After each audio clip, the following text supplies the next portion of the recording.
4 bread ஸ்லைஸை வச்சு ரொம்ப ஈஸியாக சூப்பராக 10 நிமிஷத்தில் பீஸா செய்ய போகிறேங்க. அதை நான் எப்படி செய்கிறேன் நீங்களே பாருங்கள் வாங்க. நான் 4 பிரெட்டு துண்டுகள் எடுத்துருக்கேங்க. இதில் வந்து நம்ம ஓரம் எல்லாம் கட் பண்ணவே வேண்டாம். இதை அப்படியே தான் நம்ம பயன்படுத்த போகிறோம். பேனை சூடுபடுத்திக்கோங்க. இந்த 4 பிரெட் ஸ்லைஸையும் இந்த பேனில் வச்சுக்கலாம். இந்த பீஸா செய்கிறதுக்கு நம்ம கை வலிக்க ஈஸ்ட்டு சேர்த்துலாம் மாவு பிசையணும்னு அவசியம் இல்லைங்க. ப்ரெட்டை வச்சு ரொம்ப ஈஸியாகவே செஞ்சிடலாம். பேன் சூடானதும் 4 பிரெட்டு துண்டுகளை அதில் வச்சுட்டு 1 டம்ளர் அளவுக்கு தண்ணி சேர்த்து விட்டுக்கோங்க. கிட்டத்தட்ட நான் 200 ml அளவுக்கு சேர்க்குறேன். இந்த ப்ரெட்டை நீங்கள் அரைச்சிட்டு கூட சேர்க்கலாம். ஆனால் இந்த மாதிரி செய்கிறது ரொம்ப சுலபமாக இருக்கும். நம்ம தண்ணி ஊற்றிட்டு அதில் நல்லா இந்த மாதிரி அழுத்தி விடும் பொழுது நல்லா ப்ரெட்டு துண்டுகள் எல்லாமே பிஞ்சு நல்லா சாஃப்டாகிடும். ஸ்டவ்வை லோ ஃப்ளேம் வச்சுட்டு செய்யுங்க. ரொட்டி துண்டுகள் எல்லாமே பாருங்கள் நல்லா கலந்து விட்டாச்சு. ஸ்டவ்வை லோ ஃப்ளேமில் வச்சுட்டு தான் நான் கலந்து விட்டுட்டுருக்கிறேன்.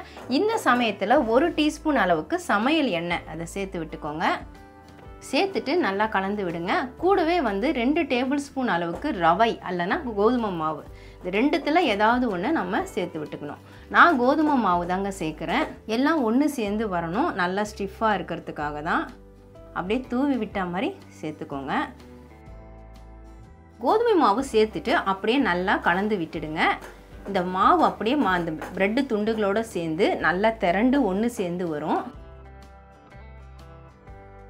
நீங்கள் 2 ஸ்பூன் தான் சேர்க்கணுன்ட்டு இல்லை. நீங்கள் எடுக்கிற பிரெட் ஸ்லைஸை பொறுத்து கூட்டி குறைச்சி சேர்த்துக்கோங்க. இந்த மாதிரி எல்லாமே ஒன்று சேர்ந்து வரும்பொழுது நம்ம ஸ்டவ்வை ஆஃப் பண்ணிவிட்டு இதை வேற ஒரு பிளேட்டுக்கு மாற்றி வச்சுக்கணும். பிரெட் ஸ்லைஸோட கோதுமை மாவையும் சேர்த்து நம்ம மிக்ஸ் பண்ணி எடுத்துட்டோங்க. இப்போ கை வச்சு நல்லா ஒரு தடவை பிசைஞ்சு கொடுத்துடலாம்.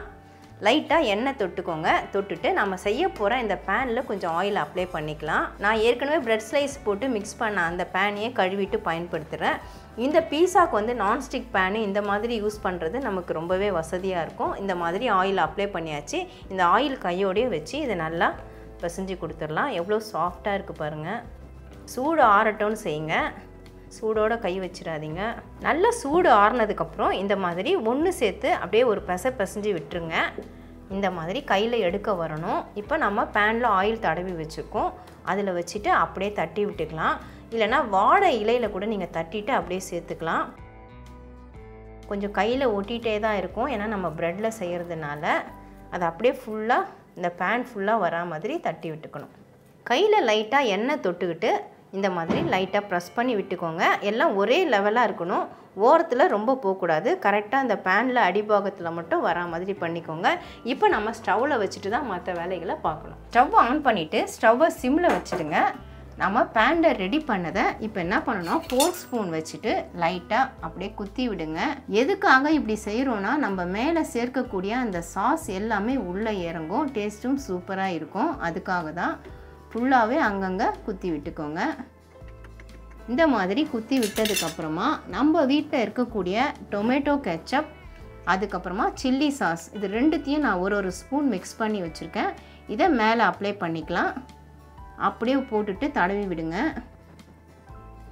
இதுக்காக தனியாக பீஸா சாஸ்லாம் ரெடி பண்ணிகிட்ருக்க வேண்டாங்க. வீட்டில் இருக்கிற பொருளை வச்சு நம்ம சிம்பிளாக ஈஸியாக பண்ணுறோம்.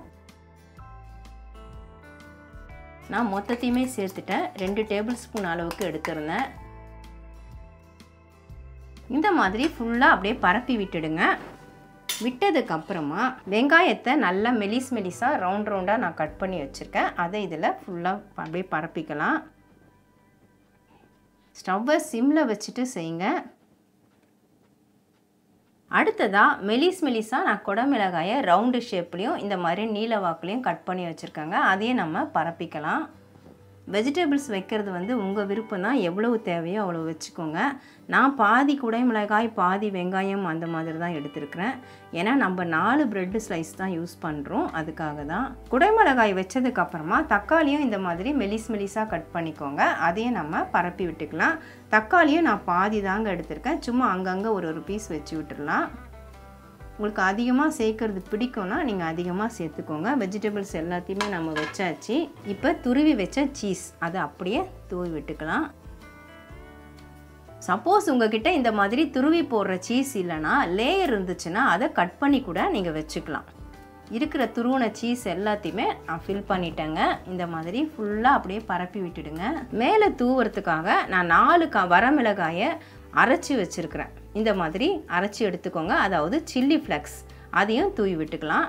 இந்த மாதிரி ஃபுல்லாக தூவுனதுக்கப்புறமா இந்த பேனை எடுத்துட்டு அடியில் ஏதாவது பிளேட்டு இல்லைன்னா தவா வச்சுக்கோங்க. நான் வேஸ்ட்டான தவா ஒன்று இருக்குது, அதை தான் வைக்கிறேன்.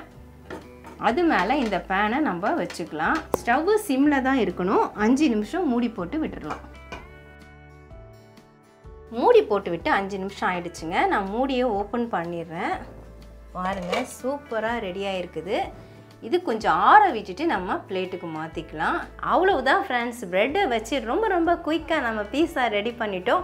பேன்லேருந்து நான் பிளேட்டுக்கு மாற்றிட்டேன். பாருங்கள், பேனில் சுத்தமாக ஒட்டலை. உங்களுக்கு காட்டுறதுக்காகவே இந்த பேனை வச்சுருக்கேன். இந்த பேச்சுலா வச்சு லைட்டாக எடுத்து விட்டுட்டு பிளேட்டுக்கு மாற்றிட்டேன்.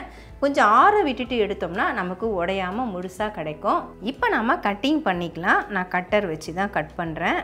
நம்ம வெஜிடபிள்ஸ்லாம் ஆட் பண்ணதுனால கொஞ்சம் பொறுமையாகவே கட் பண்ணிக்கோங்க. அப்படியே 4 பீஸ் வரா மாதிரி நான் கட் பண்ணிடுறேன். ப்ரெட்டில் பண்ணதுனால கொஞ்சம் சாஃப்டாக தான் இருக்கும். அது